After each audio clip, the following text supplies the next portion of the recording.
Gua kemarin itu temen lu ya yang bilang gua hanya cuman konten kreator ya. Dia hanya Abu itu hanya seorang YouTuber. Dia bukan wartawan resmi. Iya, emang gua itu bukan wartawan resmi, kampret. Emang kenapa kalau gua bukan wartawan resmi? Masalah buat lu? Hah? Lu yang bilang gua bukan wartawan.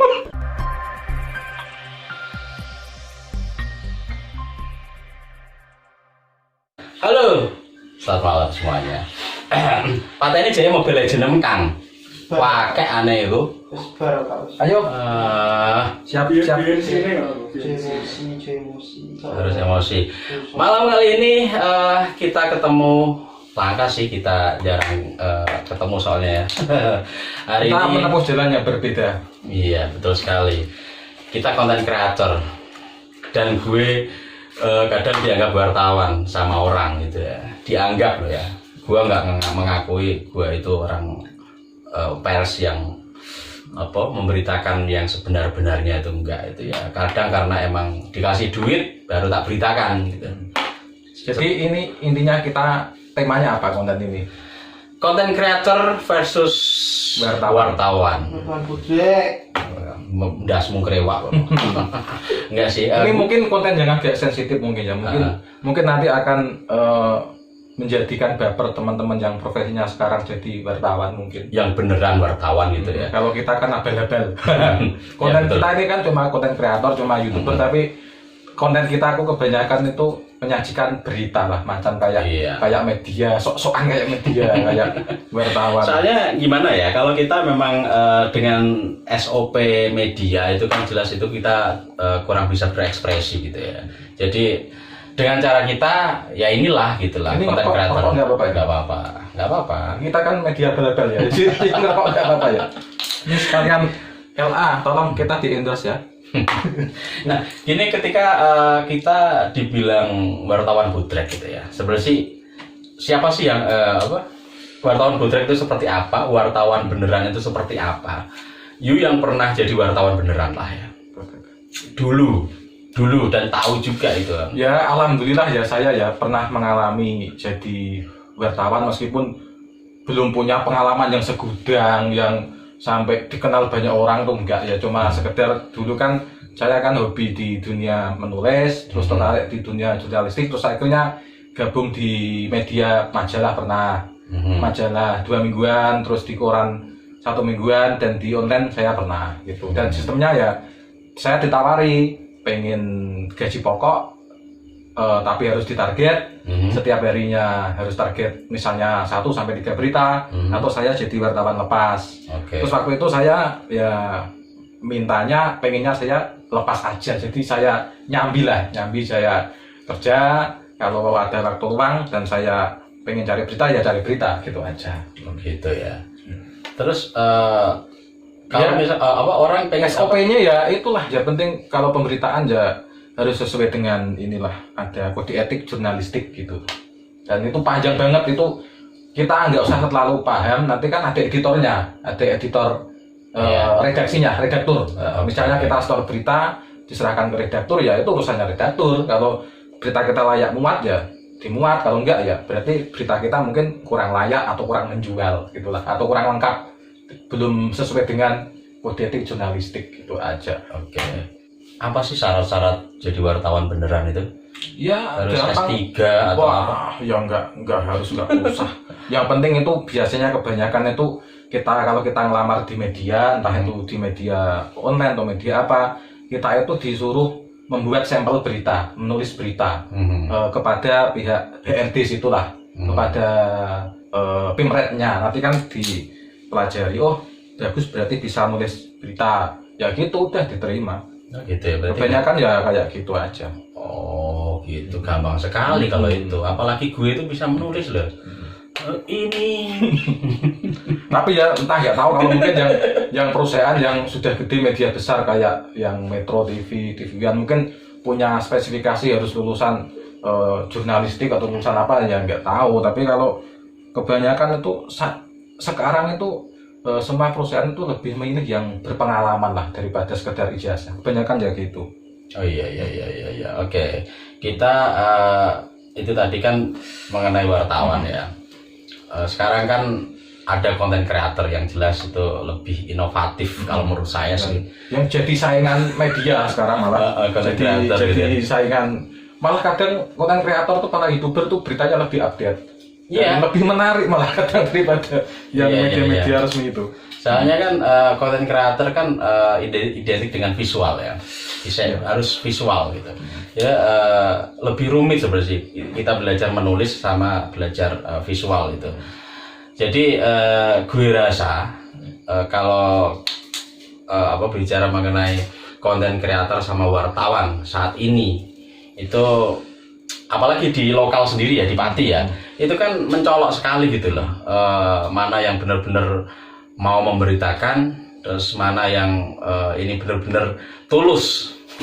Ya kalau menurut menurut pengalaman saya malah lebih, ya kita kan dulu kan main blog ya, main YouTube sebelum banyak kayak sekarang. Tahun 2016 kita kan sudah bikin video-video yang temanya berita. Kita kan enjoy aja, lepas. Kita pengen menyuarakan apa ya, suarakan aja, karena kita kan tidak diterbebani dengan tuntutan oleh Pimret atau perusahaan itu punya arah kebijakan kayak apa, kan kita kan lepas aja, pengen beritakan tentang PSK dulu, pengen beritakan tentang apa ya kita beritakan aja. Wong kita basicnya ibaratnya cuma kan kita bercerita lah, terus kita tulis kan gitu aja. Mungkin perbedaannya gini ya, kalau wartawan atau media-media besar kan ada badan hukumnya yang emang dilindungi lah gitu kan, bedanya itu dilindungi. Kalau kita kan ada sesuatu yang kita beritakan, misalkan itu menyinggung orang lain kan itu bisa dilaporkan, bisa jadi di penjara itu sih. Jadi konten kreator itu ya itu aja sih yang tantangannya ya, gitu. Ya alhamdulillah enaknya kita kan masih dilindungi oleh platform YouTube. Kemarin kan sempat ramai kan yang pengen siaran termasuk di YouTube kan harus punya badan hukum atau punya apa, itu loh yang kemarin yang ramai MNC atau apa. Oke, betul.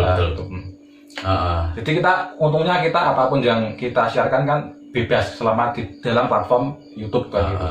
Tapi YouTube juga punya SOP sendiri gitu. Yang penting tidak menyalahi pedoman komunitas lah, tidak kekerasan, tidak pornografi atau apalah gitu. Oke, wartawan bodrek sekarang kita bahas. Apa sih wartawan bodrek itu menurut sepengetahuan ente? Kalau untuk definisinya secara resmi saya nggak tahu apakah itu di kamus ada atau enggak, tapi sejauh saya membaca lah, mencari tahu itu munculnya itu sudah sejak lama, sejak tahun entah tahun 2010-an atau berapa itu sudah muncul itu lah istilah wartawan bodrek itu ya, untuk menyebut oknum-oknum wartawan yang pekerjaannya istilahnya cuma ngamen. Di sana ada pejabat, kita ikut nimbrung di situ, dikasih uang. Ya istilahnya yang kalau untuk yang punya acara atau yang mereka yang punya hajat ya pasti sudah paham lah, kita sudah dicari si amplop. Oke, itu memang ada dana sendiri untuk media gitu ya, ada uang sendiri untuk media gitu. Jadi berarti menyalahi aturan juga dong itu. Nah, kan dulu sering di TV kan ada di portal, wartawan dari ini tidak menerima amplop atau apapun ya kan. Itu cuma tulisan mas, berarti kayaknya gelem. Tapi kan gini, kalau ibaratnya kalau zaman dulu semua media memang kayak gitu kan, biar untuk memperlihatkan independensinya mereka. Jadi mereka ya memberitakan apa ya sesuai yang diberitakan. Kalau dikasih amplop kan pasti ada niat terselubung. Misalnya ente kan jadi pejabat, saya datang ke rumah sampean gitu kan, terus dikasih amplop. Kalau misalnya saya mau memberitakan yang jelek-jelek, yang negatif, tentu saya kan sungkan, sudah dikasih amplop gitu. Itu wartawan bodrek ya kayak gitu. Jadi gini sih, kemarin kan gini, antara wartawan resmi sama wartawan bisa dibilang ya bodrek gitu ya, itu kan ngumpul jadi di satu undangan lah, entah di apa ya, di Polres atau apa itu kan. Ini ada satu ente diundang juga ya. Sebagai apa ya? Aku sebagai YouTuber dikon mangkat loh, dikon nge video gitu kan. Jadi ada salah satu oknum wartawan beneran lah ya. Itu wartawan beneran. Ya enggak usah oknum lah, wartawan gitu, dia tidak melakukan kejahatan. Jadi kita itu sebagai konten kreator datang dan di tengah-tengah para wartawan resmi yang gitu. kondang-kondang itu. Kondang-kondang. Dia bilang gini gitu. Waduh, sing teko malah dup sing budrek ngene. Wis intine iku dia merasa dia ngomong budrek gitu loh. Ya seorang nyaman lah dengan adanya wartawan budrek gitu ya. Jadi tapi mungkin versi mereka itu media yang kecil atau yang mungkin dianggap belum resmi, belum besar itu mungkin dianggap mereka itu budrek. Kalau mereka yang dinaungi media yang sudah besar itu media itu wartawan resmi, mungkin bagi mereka itu seperti itu, mungkin kayak gitu. Iya sih, tapi kalau berbicara mengenai budrek tadi ya, saya balik lagi ke budrek ya. Selama ini kan di Pati sendiri yang memberitakan sebenar-benarnya itu kan jarang ya. Justru malah saya melihat pemberitaan yang rada miring mengenai kota ini itu justru malah media yang nggak apa namanya begitu terkenal lah gitu ya. Itu masih bisa dihitung dengan jari gitu. Ya kalau saya amati juga gitu, media-media besar yang mungkin resmi lah ya nggak mungkin lah tapi memang resmi. Kan beritanya kan normatif aja kan, memberitakan peresmian, betul, memberitakan acara gini. Dia tuh semacam menjadi corong pemerintah gitu memang. Jadi kayak jadi speakernya pemerintah gitu. Jadi sejauh ini belum ada yang benar-benar mengkritisi kebijakan atau melakukan investigasi mendalam. Itu setahu saya jarang. Ya mungkin sekali-kali pernah lah mungkin. Iya, terus inilah yang kemarin kan yang anget-angetnya kemarin kan banjir lah ya. Kita pasti setiap hari melihat ya banjir di Pati itu dahsyat, tapi yang diberitakan bukan itunya. Komunitas ini memberikan bantuan, komunitas itu memberikan bantuan ke desa ini. Kebanyakan kayak gitu kan memberitakan. Tidak ada yang melakukan investigasi kenapa kok banjir kok selalu langganan. Harusnya yang dilakukan itu apa, itu kan malah penggelaman. Minimal gini sih, saya sebagai konten kreator tidak berharap ada bayaran di situ ya. Saya langsung nyemplung ke situ, investigasi ke masyarakat. Sudah dapat bantuan nggak Bu? Sampai ke dalam rumah. Ini versi saya ya. Saya sebagai content creator demi view juga saya. Niat saya memang demi view karena saya. Ini kita tegaskan lagi ya. Kita itu cuma content creator, cuma YouTuber. Yang konten kita kebetulan itu seputar informasi berita lah. Kadang juga guyonan kayak gini, guyonan. Iya. Jadi kita memang bukan media ya, bukan wartawan. Oke, pik ya. Kita konten kreator. Gitu. Pas di banjir kemarin, kebanyakan berita kan ya seperti itu kan. Yang ada di Pati jarang kok memberitakan benar-benar keadaan banjir di sana itu seperti apa gitu. Itu jarang. Justru malah saya memberitakan, saya dibully. Ya karena ya bukan rahasia lagi lah, sudah rahasia umum. Kita lihat media-media yang besar aja kan tetap punya keberpihakan. Iya, betul. Entah itu berpihak pada pemerintah atau pada oposisi, itu pasti punya. Dan entah itu di belakangnya ada deal-deal apa, saya nggak tahu, tapi kenyataannya kan memang media memang seperti itu. Gitu. Betul. Kalau media-media lokal yang memang baru merintis atau yang sekedar untuk hobi lah, memang kadang kritis. Tapi ya lama-lama tetap nggak berani juga, mungkin takut. Aku ya. Kita kan nggak punya badan hukum yang melindungi kita siapa. Kalau misalnya setelah konten ini kita diciduk, yang melindungi kita siapa? Allah SWT.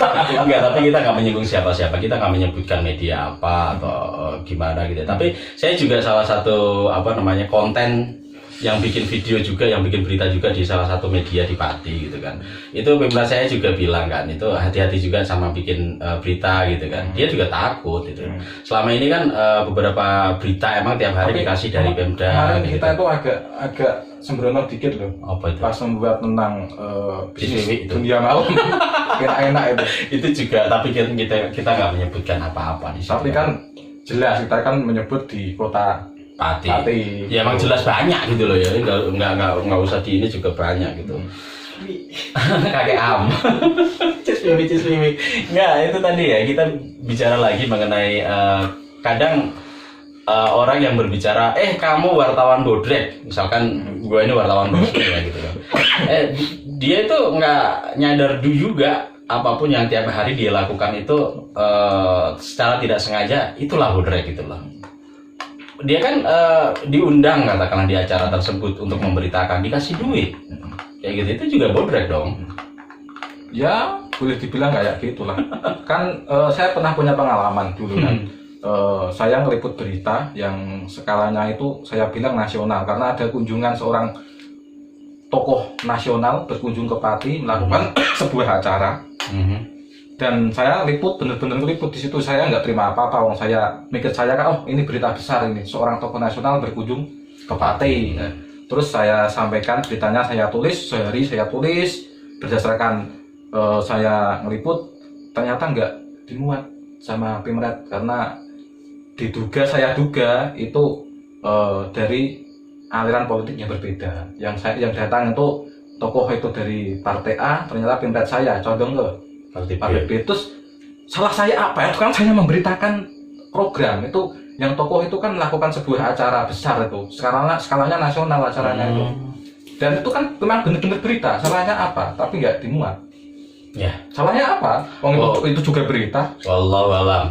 Maka dari itu hidup content creator.